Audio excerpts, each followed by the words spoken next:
ede Ibrahim Tanko Anyas na enna Prosper can say Accra Lions are one of the most tactically disciplined teams in the Ghana Premier League. Say unima ebi abaje ho achinye but omo tactical brains na ye adwuma ho no e wo soro pa and the game no money Kotoko boy no omo decided say in the last 20 minutes of the game they want to get something out of the game and Kotoko etebo ase vida Kotoko delay sa na two coaches no e ball no Prosper na te Ogum Asante Kotoko and a lot of changes ewo ne squad num na diencha Prosper eguso changes ni nyina no the fact that he wants to score Asante coach Prosper na te Ogum person shep more goal scoring a problem e dia Asante Kotoko as we speak Kotoko ewo 5 goals from 5 games, an average of a goal per game. It is not good enough. Into coach ni pese oshe goals and then he started with an attacker and as a teamer clear from the onset say opeso oshe more goals. So goalkeeper Frederick Asari was imposed. Abrante did justice in Kukuble. And Obo Albert Joseph Ablo into the 4 and 5 no. Patrick Asiedu on the left. Lord Amwa on the right, middle 2 players, Andrews in team menu, and a branch editing Emmanuel Entry. Then Omonimno coach deploy 3 players. Etienne Abdul Karim UF Yagob of the Rahman Abdul Karim UF Yagob. Eshe game nasi. Dawda Saka. Eshe game nasi. Alvis Chepa for Eshe game nasi. 84 2 3 1 and a coach Prosper na te Ogum as she said the team 4-2-3-1 and some 4-2-3-1 with a lot of tactical variations I will give him and Albert Amwa the lead striker but he had 2 other strikers in the game and Jabrante the of the Karim of the Rahman UF Yagob a striker of she game nasi Alvis Chepa for ultimate ball as a striker or she game nasi and our ball already doing Dawda Saka will give him now and Dawda Saka won the best game in Kotoko JC in competitive games the best game was Asante Kotoko JC our competitive games today it's typical 4-2-3-1 now a 4-2-3-1 flexibility any because only a typical number 10 will give him Kotoko squad no boy no number 10 which is Baba ya any game nim Emmanuel Ncho timbo number 10 will pretty as number 8 ene enti Elvis Cheba for will pretty sa attacking midfield position then on the wings you have Yagob striking from the right Dawda Saka striking from the left Albert Amwa striking from the center sa ena Kotoko say team no ene one thing I clear ne say Kotoko first 30 minutes no I know my whole day was pa and they need to profit from the chances are on the critique of first 30 first 40 minutes in fact the first half in general Asante Kotoko yana more demono unfortunately they have not been scoring the first department of the game now I almost no and then Kotoko game on boy now they started the game very well and then Kotoko etimi enya a goal or 2 but the usual problem and I'm saying about they are not scoring a lot of goals and luckily for them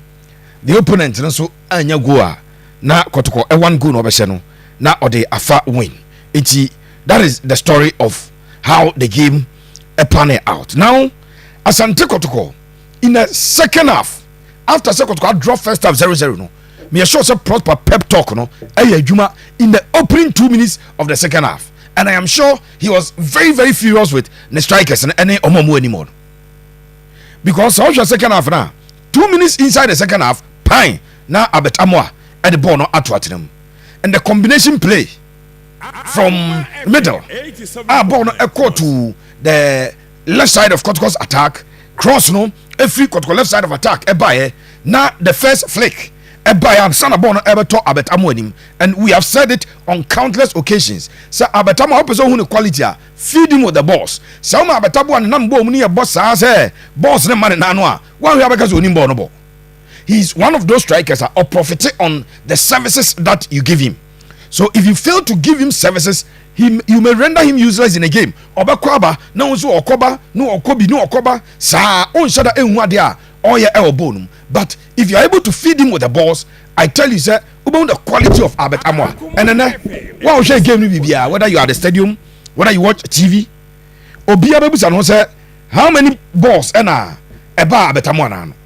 But Sabona and no crown say the flick from you have Jacob or you should height the yepa and or flick a ball. That is the striking instance of Albert Amwa. He's one of those people, if you offer him the chances, but chance na ma on timi enye se adwuma no ma yentwe adwen enko Kotoko first game omko wini ewo na relugu eno one ball pe and across a ban nano, and it was even on his own favorite foot, which is the left. But look at the connection. No, a rattle ban as in a bono at that them or profit on service. It beholds on the Kotoko midfielders, but Kotoko they say one positioner, one more lucky pa midfield no, and I got 3 midfielders and I Kotoko AUSU 3 senior midfielders and I Kotoko AUSU. And quite difficult for the coach and also for the players.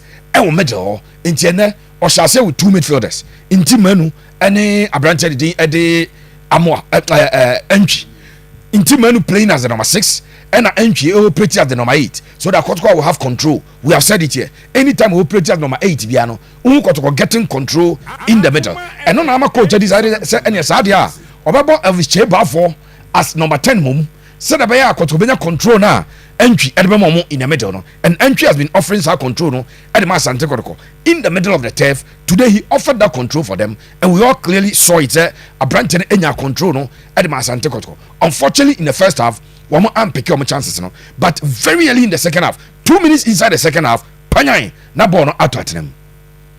Ebra, Accra Lions echo from no. Of course, coach Ibrahim Tanku, very experienced. Former assistant coach at my Black Stars, Ebrana Kusiapia, a Black Stars coach. Why assistant coach in the German Bundesliga? Why assistant coach at the 3 Lions, the Indomitable Lions of Cameroon? Ni experience there. Makaze, your local scene, coach be anywhere in terms of experience or through Ibrahim Tanku Anyas. In German Bundesliga, Cologne, now Oye Juma as assistant coach. Into respond there. And in the last 15 minutes of the game, they only siege our Asante go area. In fact, they scored, but a clear offside. Bono, right from the onset, Bono share, and when you follow Bono, offside corner. But the Brian had the benefit of looking at the other angle. And we can say that the assistant referee raised the flag way before Bono ever taught them. And that's a and we played a flag on 80 soda. And Bono now inches offside and a branch and air offside. But Prosper also responded by taking off Albert Amwa to reorganize the midfield. FA no up 3 players because now Kotoko has been outnumbered in the midfield. Midfield Nangasano in the first half they were outnumbered. Kotoko about 4-2-3-1, 82 midfielders. Accra Lions about 4-3-3 with 3 midfielders.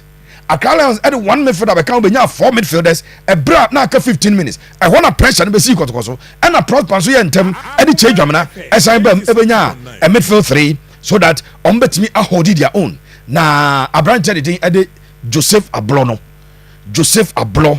Justice Blay, and Dauda Saka, and Kotoko. Everything tactically they did revolve around those 3 players. I'm not mentioning strikers, I'm not mentioning midfielders, but so Ablo any Blay in Fimfio. And Osha Abrante did Dauda Saka. He was operating as a winger, but he was always coming back to defend and also to help the midfielders, when Kotoko were under attack. And some ran tell me, Emma Prosper Nate Ogum. The plan, I will make the number, so Asante Kotoko, I winning almost way almost 3rd win of the season. Yes, Kotoko about 5 games, Okra 3 wins and 2 draws, no defeat. Kotoko has 5 goals, I conceded 2 goals, and Kotoko L +3. we can say that tactically Kotoko are doing things right because they are picking the points, but in terms of convincing people, in terms of making a statement, say I am ready for the Premier League, because of the scoreline 1-1 no, and you're clear. And then if that ball had not been offside and got draw last week and also midweek abra Kotoko essence if for some ball na goalkeeper the coach and yes, a mistake in such a player and what the two and Kotoko are doing the right things, but they are not convincing enough. And I'm sure Prosperity Ogum enim and Rancha Nankasa enim say it is important to be picking the 3 points, and it no doubt about that.